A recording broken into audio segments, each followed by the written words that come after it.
చెప్పడం జరిగింది. మూడు ముక్కలు ఆటాడి రాజధానిని నిర్వహణ చేసింది. దానికి మళ్ళీ యాక్చువల్గా ఏంటంటే ఈ 6 నెలల్లో దానికి ఉన్న అనేక లీగల్ ఇష్యూస్ అన్నింటి పరిశీలి చేసి వాటన్నిటి కమిటీలు వేసి కమిటీల మీద డెసిషన్ తీసుకుని ఈరోజు అథారిటీలో కొన్ని రోడ్లకు కొన్ని బిల్డింగ్స్కి యాక్చువల్గా ఈరోజు పర్మిషన్ తీసుకోవడం జరిగింది. ఇది 11,467 కోట్లకి 11,467 కోట్లకి ఈరోజు అమరావతి క్యాపిటల్ సిటీ డెవలప్మెంట్లో వాటికి ఇవ్వడం జరిగింది. వీటిలో మెయిన్ ట్రంక్ రోడ్స్ ఏదైతే 360 కిలోమీటర్లు మెయిన్ రోడ్స్ని యాక్చువల్గా డిజైన్ చేయడం జరిగింది. అటువంటి రోడ్లకు ఈరోజు 2,498 కోట్లతో వాటిలో కొన్ని రోడ్లని వర్క్ స్టార్ట్ చేయడానికి యాక్చువల్గా ఈరోజు అథారిటీ పర్మిషన్ ఇచ్చింది. అదేవిధంగా ఫ్లడ్ మిటిగేషన్ ఏదైతే ఇక్కడ ఫ్లడ్ ప్రాబ్లం లేకుండా ఉండటానికి నెదర్లాండ్స్ వారి దగ్గర ఆ రోజు డిజైన్ చేయించాము.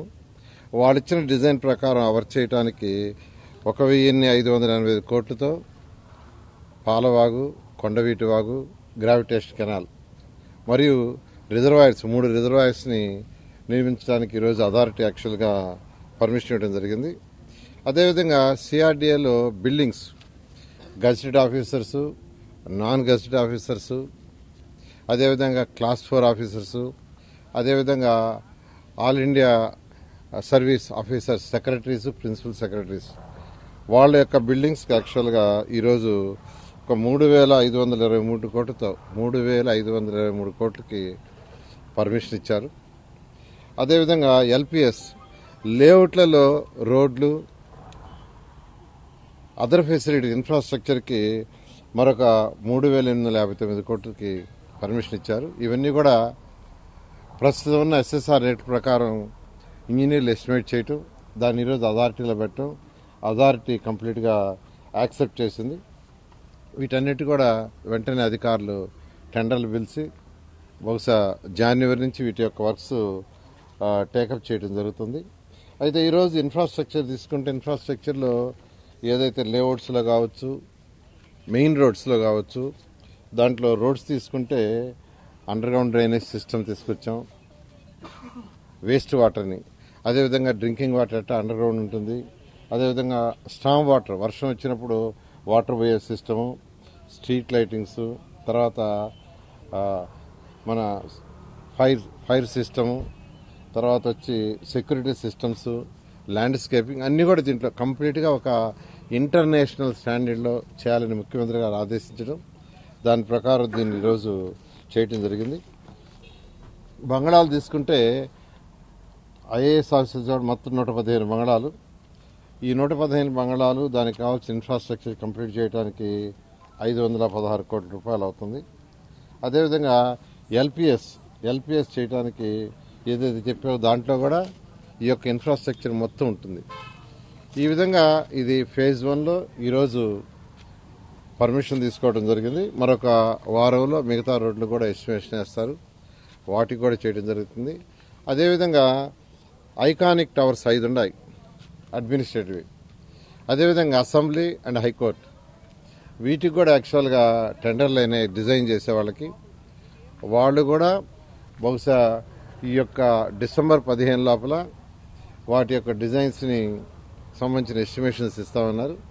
అది కూడా ఇవ్వగానే వాటిని కూడా అథారిటీ మీటింగ్లో ఈ నెలాఖరు లోపల అంటే డిసెంబర్ నెలాఖరు లోపల పెట్టి వాటిని కూడా అప్రూవ్ చేసి టెండర్ పిలవటం జరుగుతుంది. ఈ విధంగా అమరావతి రాజధాని ఏదైతే గత ప్రభుత్వం నిర్విరామం చేసిందో దాన్ని మళ్ళా అంటే ఆ రోజు రైతులు 2015 జనవరి 1 ఒక చిన్న నోటిఫికేషన్ ఇస్తే ల్యాండ్ పుల్లింగ్కి కేవలం 58 రోజుల్లో అంటే 2015 ఫిబ్రవరి 28 అర్ధరాత్రికి 34,000 ఎకరాలని మా ముఖ్యమంత్రి గారి మీద నమ్మకంతో ఇచ్చారు. ఆ రోజు రైతులు ఎంతో హోప్తో ఇచ్చారు, ఒక మంచి రాజధాని వస్తుంది, మా యొక్క భూముల విలువ కూడా పెరుగుతుందని. కానీ గత 5 సంవత్సరాల రైతులు ఎంతో బాధలు పడ్డారు, వాళ్ళు ధర్నాలు చేశారు, వాళ్ళని కొట్టడం జరిగింది, పోలీస్ స్టేషన్ తీసుకుపోయారు, ఆడవాళ్ళని హింసించారు. వాళ్ళకి ఈ యొక్క రాజధాని ఇక్కడ ఉండకూడదని రకరకాల ప్రయత్నం చేశారు. ఏదేమైనప్పటికీ ఈ ప్రభుత్వం ఎలక్షన్స్ ముందు ముఖ్యమంత్రి గారు చెప్పడం జరిగింది. దానికి అనుగుణంగానే ఆ రోజు 2014-19లో ఏదైతే రైతులకు ప్రామిస్ చేశామో ఈ రాష్ట్రం యొక్క ప్రజలకి 5 కోట్ల మంది ప్రజలకు ఏదైతే ప్రామిస్ చేస్తే అది ఖచ్చితంగా 100% రాబోయే 3 సంవత్సరాలు పూర్తి చేయడం జరుగుతుంది. సార్, ఇప్పుడు కొత్త ఎస్ఎస్ఆర్ రేట్స్ ప్రకారం అయితే గవర్నమెంట్ మీద ఎంత బడ్డీని పడుతుంది గతంలో కంటే? అది దాదాపు 17% నుంచి ఒక 30% పడుతుందండి. అది యాక్చువల్గా ఎస్ఎస్ఆర్ రేట్ల ప్రకారం ఇవ్వబోతుంది. అదేవి మన సపరేట్ చేసేదే లేదు. అంటే ఇసుక కానీ శాండ్ కావచ్చు, లేకంటే కంకర కావచ్చు, సిమెంట్ కావచ్చు, ఏదైతే చీఫ్ కమిషనర్స్ కమిటీ ఉంటుంది, ఆ కమిటీ ఇయర్లీ వన్స్ డిసైడ్ చేస్తుంది. దాని ప్రకారం ఎస్టిమేట్ చేయడం జరుగుతుంది. ఓకే. కేంద్ర ప్రభుత్వ సంస్థలు అనేక మంది ల్యాండ్ తీసుకున్నారు మన దగ్గర. నిన్న కూడా ఈఎస్ఐ వాళ్ళు చూశారు. కన్స్ట్రక్షన్ ఎప్పటి నుంచి స్టార్ట్ చేస్తారు? మీరేమన్నా త్వరగా స్టార్ట్ చేయమని కోరుతారా? యాక్చువల్గా దానికి సంబంధించి 2 మీటింగులు గ్రూప్ ఆఫ్ మినిస్టర్ జరిగిందండి. ఫస్ట్ గ్రూప్ ఆఫ్ మినిస్టర్లో టోటల్ ల్యాండ్ ప్రజెంట్ అంతా అవైలబుల్ ఉంది. కమర్షియల్ కావచ్చు, రెసిడెన్షియల్ కావచ్చు, అవన్నీను మన మీటింగ్లో యాక్చువల్గా కొన్ని డిసైడ్ చేశారు యాక్చువల్గా. అయితే వాటిని నెక్స్ట్ అథారిటీ మీటింగ్ తీసుకొచ్చి దాని ముందు తీసుకోవడం జరుగుతుంది. ఖచ్చితంగా అమరావతిలోకి రావడానికే రోడ్డు సరైనది లేదు అనేది బాగా అందరిలో ఇప్పుడు కూడా స్టిల్లో మీరు వచ్చి 6 నెలలు అవుతుంది, ఇప్పుడు కూడా ఒక రోడ్డు కూడా ఫామ్ చేయాలి. ఖచ్చితంగానండి. ఇప్పుడు ఈస్ట్ వెస్ట్ తీసుకుంటే E1 నుంచి E1, E2, E3, E16 roads ఉన్నాయి. మొత్తం స్ట్రైట్ రోడ్స్. దాదాపు ప్రతి రోడ్డు 17 నుంచి 18 కిలోమీటర్ స్ట్రైట్ రోడ్స్, ఎక్కడ వంకరలు ఉండవు, ఈస్ట్ వెస్ట్. వీటిలో మెజారిటీ రోడ్ని నేషనల్ హైవే కలపాలనేది మాస్టర్ ప్లాను. అందుకని ఈ మధ్య యాక్చువల్గా లీ అనే కన్సల్టెంట్ పెట్టి మేము E5, E7, E9, E11, E13, E16 survey చేయించాము. అందులో 3 రోడ్లు నేషనల్ హైవే కలపడానికి చాలా సులువుగా ఉన్నాయి. అంటే ల్యాండ్ అక్విజిషన్ పెద్ద అవసరం లేదు. అందులో కొద్దిగా ఫారెస్ట్ ల్యాండ్ ఉంది, ఒక 20-25 ఎకరాలు. ఆ ఫారెస్ట్ ల్యాండ్ సర్వే కూడా పూర్తి చేశారు. దాన్ని 3 డేస్లో అప్లోడ్ చేస్తారు. ఇది ఆ ఫారెస్ట్ ల్యాండ్ పర్మిషన్ కోసంగా. అది చెన్నైలోనే పర్మిషన్ ఇస్తారు. వీలైనంత తొందరలో ఆ పర్మిషన్, అంటే ఒక 15 రోజుల్లో పర్మిషన్ వచ్చేది చూడమని అధికారులకు చెప్పాను. ఆ ల్యాండ్ పర్మిషన్ తీసుకొని ఇమీడియట్గా టెండర్ పిలిచి ఇమీడియట్గా ఆ 3 రోడ్లలో 2 రోడ్లకి టెండర్ పిలిచేస్తున్నాం, నేషనల్ హైవే కలిసేది. ఆ తర్వాత అంటే ఇప్పుడు ఏదైతే సీడ్ యాక్సెస్ ఉందో కొద్దిగా ల్యాండ్ అక్విజిషన్ ప్రాబ్లం ఉంది యాక్చువల్గాను. కొంతమంది కోర్టులో పోయిండారు. అందువల్ల దాన్ని కూడా పరిశీలి చేస్తున్నాం. రైతులను ల్యాండ్ పుల్లింగ్కి రండి, తీసుకుంటాం, వేస్తామని. ఈ లోపల ఇది వచ్చే లోపల, అంటే seed access road national highway కలిపే లోపల మనకు ఆ 2 రోడ్లు ఏదైతే సులువుగా ఉన్నాయో దాన్ని ఇమీడియట్గా పిలిచి చేయడం జరుగుతుంది. 11, 15 అండి.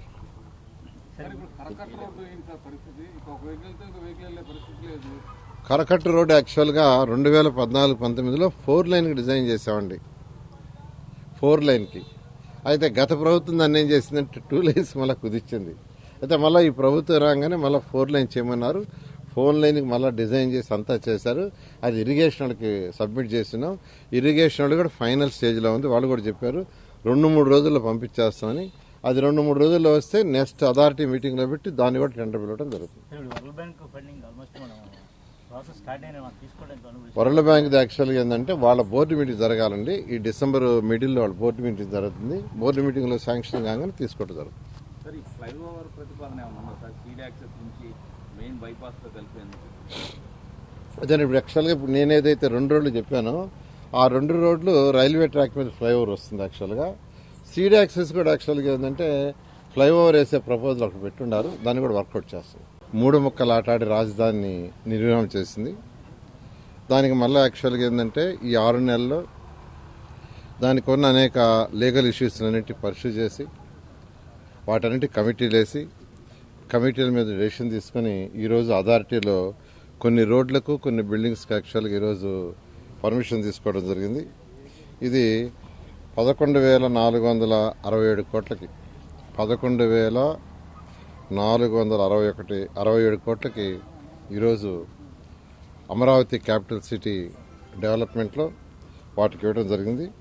వీటిలో మెయిన్ ట్రంక్ రోడ్స్ ఏదైతే 360 కిలోమీటర్లు మెయిన్ రోడ్స్ని యాక్చువల్గా డిజైన్ చేయడం జరిగింది.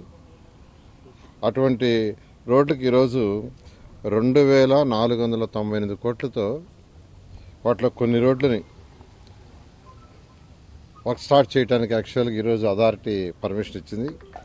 అదేవిధంగా ఫ్లడ్ మిటిగేషన్ ఏదైతే ఇక్కడ ఫ్లడ్ ప్రాబ్లం లేకుండా ఉండటానికి నెదర్లాండ్స్ వారి దగ్గర ఆ రోజు డిజైన్ చేయించాము.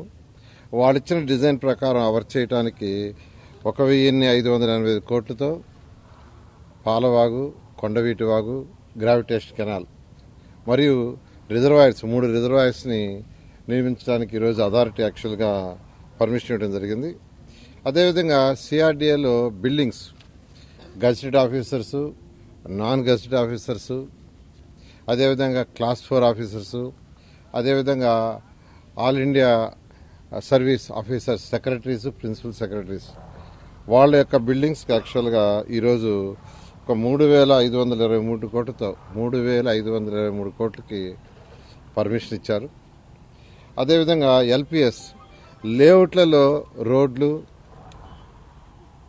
అదర్ ఫెసిలిటీ ఇన్ఫ్రాస్ట్రక్చర్కి మరొక 3,859 కోట్లకి పర్మిషన్ ఇచ్చారు. ఇవన్నీ కూడా ప్రస్తుతం ఉన్న ఎస్ఎస్ఆర్ రేట్ ప్రకారం ఇంజనీర్లు ఎస్టిమేట్ చేయటం, దాన్ని ఈరోజు అథారిటీలో పెట్టడం, అథారిటీ కంప్లీట్గా యాక్సెప్ట్ చేసింది.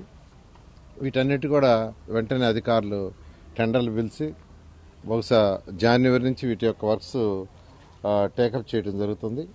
అయితే ఈరోజు ఇన్ఫ్రాస్ట్రక్చర్ తీసుకుంటే ఇన్ఫ్రాస్ట్రక్చర్లో ఏదైతే లేఅవుట్స్లో కావచ్చు, మెయిన్ రోడ్స్లో కావచ్చు, దాంట్లో రోడ్స్ తీసుకుంటే అండర్ గ్రౌండ్ డ్రైనేజ్ సిస్టమ్ తీసుకొచ్చాం, వేస్ట్ వాటర్ని, అదేవిధంగా డ్రింకింగ్ వాటర్ అట్లా అండర్ గ్రౌండ్ ఉంటుంది, అదేవిధంగా స్టామ్ వాటర్ వర్షం వచ్చినప్పుడు వాటర్ పోయే సిస్టము, స్ట్రీట్ లైటింగ్స్, తర్వాత మన ఫైర్ సిస్టము, తర్వాత వచ్చి సెక్యూరిటీ సిస్టమ్స్, ల్యాండ్స్కేపింగ్ అన్నీ కూడా దీంట్లో కంప్లీట్గా ఒక ఇంటర్నేషనల్ స్టాండర్డ్లో చేయాలని ముఖ్యమంత్రి గారు ఆదేశించడం, దాని ప్రకారం దీన్ని ఈరోజు చేయటం జరిగింది.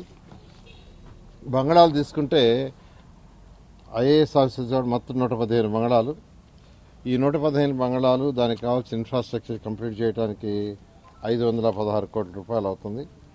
అదేవిధంగా ఎల్పిఎస్ చేయడానికి ఏదైతే చెప్పారో దాంట్లో కూడా ఈ యొక్క ఇన్ఫ్రాస్ట్రక్చర్ మొత్తం ఉంటుంది.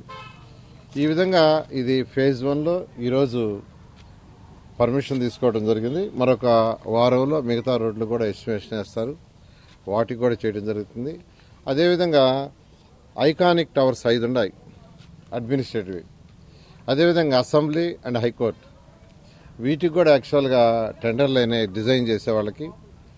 వాళ్ళు కూడా బహుశా ఈ యొక్క డిసెంబర్ 15 లోపల వాటి యొక్క డిజైన్స్ని సంబంధించిన ఎస్టిమేషన్స్ ఇస్తామన్నారు.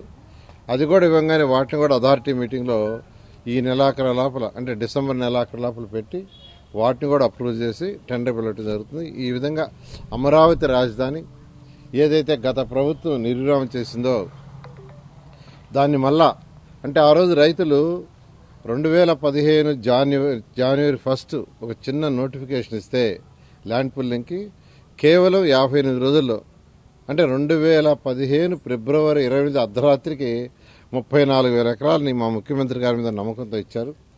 ఆ రోజు రైతులు ఎంతో హోప్తో ఇచ్చారు, ఒక మంచి రాజధాని వస్తుంది, మా యొక్క భూముల విలువ కూడా పెరుగుతుందని. కానీ గత 5 సంవత్సరాల రైతులు ఎంతో బాధలు పడ్డారు, వాళ్ళు ధర్నాలు చేశారు, వాళ్ళని కొట్టడం జరిగింది, పోలీస్ స్టేషన్ తీసుకుపోయారు, ఆడవాళ్ళని హింసించారు. వాళ్ళకి ఈ యొక్క రాజధాని ఇక్కడ ఉండకూడదని రకరకాల ప్రయత్నం చేశారు. ఏదేమైనప్పటికీ ఈ ప్రభుత్వం ఎలక్షన్స్ ముందు ముఖ్యమంత్రి గారు చెప్పడం జరిగింది. దానికి అనుగుణంగానే ఆ రోజు 2014-19లో ఏదైతే రైతులకు ప్రామిస్ చేశామో ఈ రాష్ట్రం యొక్క ప్రజలకి 5 కోట్ల మంది ప్రజలకు ఏదైతే ప్రామిస్ చేస్తే అది ఖచ్చితంగా 100% రూపాయలు రాబోయే 3 సంవత్సరాలు పూర్తి చేయడం జరుగుతుంది. సార్ ఇప్పుడు కొత్త ఎస్ఎస్ఆర్ రేట్స్ ప్రకారం అయితే గవర్నమెంట్ మీద ఎంత బడ్డీని పడుతుంది గతంలో కంటే? అది దాదాపు 17% నుంచి ఒక 30% పడుతుందండి. అది యాక్చువల్గా ఎస్ఎస్ఆర్ రేట్ల ప్రకారం ఇవ్వబోతుంది, అది మన సపరేట్ చేసేదే లేదు.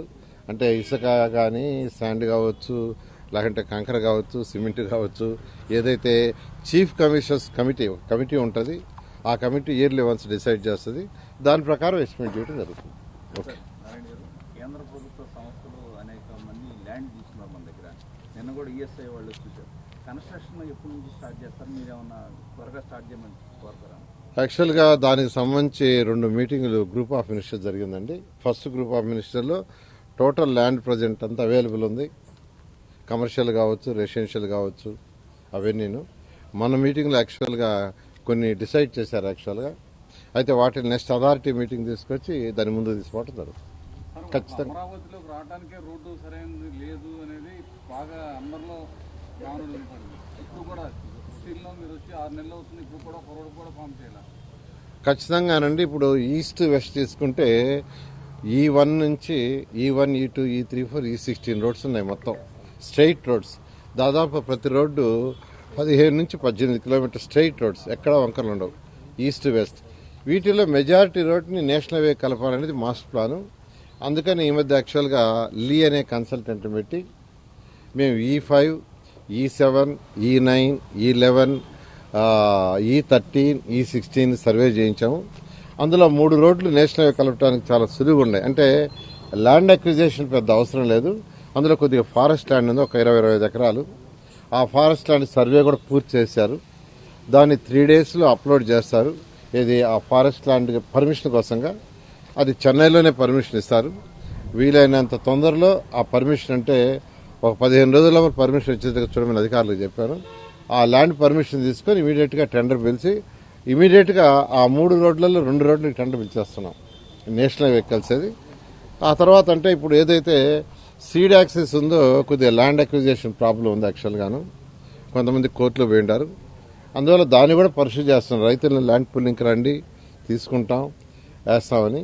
ఈ లోపల ఇది వచ్చే లోపల, అంటే seed access road national highway కలిపే లోపల మనకు ఆ 2 రోడ్లు ఏదైతే సులువుగా ఉన్నాయో దాన్ని ఇమీడియట్గా పిలిచి చేయడం జరుగుతుంది.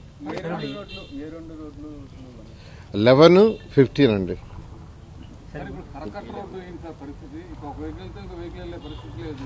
కరకట్ట రోడ్డు యాక్చువల్గా 2014-19లో 4 లైన్కి డిజైన్ చేసామండి, 4 లైన్కి. అయితే గత ప్రభుత్వం దాన్ని ఏం చేసిందంటే 2 లైన్స్ మళ్ళీ కుదిర్చింది. అయితే మళ్ళీ ఈ ప్రభుత్వం రాగానే మళ్ళీ 4 లైన్ చేయమన్నారు. 4 లైన్కి మళ్ళీ డిజైన్ చేసి అంతా చేశారు. అది ఇరిగేషన్ వాళ్ళకి సబ్మిట్ చేసినాం. ఇరిగేషన్ వాళ్ళు కూడా ఫైనల్ స్టేజ్లో ఉంది. వాళ్ళు కూడా చెప్పారు 2-3 రోజుల్లో పంపించేస్తామని. అది 2-3 రోజుల్లో వస్తే నెక్స్ట్ అథారిటీ మీటింగ్లో పెట్టి దాన్ని కూడా టెండర్ పిలవడం జరుగుతుంది. వరల్డ్ బ్యాంక్ ఫండింగ్ ఆల్మోస్ట్ మనం ప్రాసెస్ స్టార్ట్ అయిన తీసుకోవడానికి వరల్డ్ బ్యాంక్ యాక్చువల్గా ఏంటంటే వాళ్ళ బోర్డు మీటింగ్ జరగాలండి. ఈ డిసెంబర్ మిడిల్లో వాళ్ళ బోర్డు మీటింగ్ జరుగుతుంది. బోర్డు మీటింగ్లో శాంక్షన్ కాగానే తీసుకోవడం జరుగుతుంది.